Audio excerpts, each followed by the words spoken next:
حیدرآباد شہر کے چند مقامات سے تعلق رکھنے والے صدر قاضیوں نے آج تلنگانہ وقف بورڈ کے صدر نشین مسیح اللہ خان اور سی ای او سے ملاقات کی۔ ان صدر قاضیوں کا کہنا ہے کہ گولکنڈہ صدر قاضی سید یوسف اختر حسین کا انتقال ہو چکا ہے، لیکن اس کے باوجود ان کے نائب قاضی اب بھی نکاح پڑھا رہے ہیں جو قانون کے مطابق غیر قانونی ہے۔ سی ای او وقف بورڈ اور چیئرمین وقف بورڈ نے انہیں یقین دہانی کرائی ہے کہ جب تک علاقہ گولکنڈہ کے لیے نئے صدر قاضی کی تقرری نہیں ہو جاتی کوئی نائب قاضی نکاح نہیں پڑھائیں گے۔ حکومت کے مقرر کردہ قاضی نے گولکنڈہ کے لوگوں سے اپیل کی ہے کہ وہ نکاح کے لیے ان سے رابطہ کر سکتے ہیں۔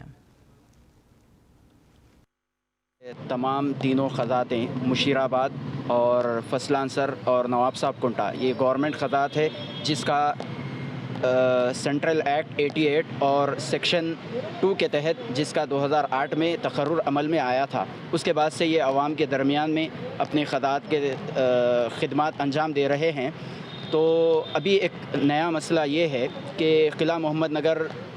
بارہ محل کے جو قاضی تھے علی جناب یوسف الدین اصغر صاحب مرحوم، تو ان کا 3 دن پہلے انتقال ہوا۔ انتقال کے بعد میں وہاں کے نائبین، ان کے جو نائب قاضی حضرات ہیں وہ حضرات جو ہے نکاح خوانی وغیرہ کے فرائض انجام دے رہے ہیں جو کہ ایز پر لا اللیگل ہے۔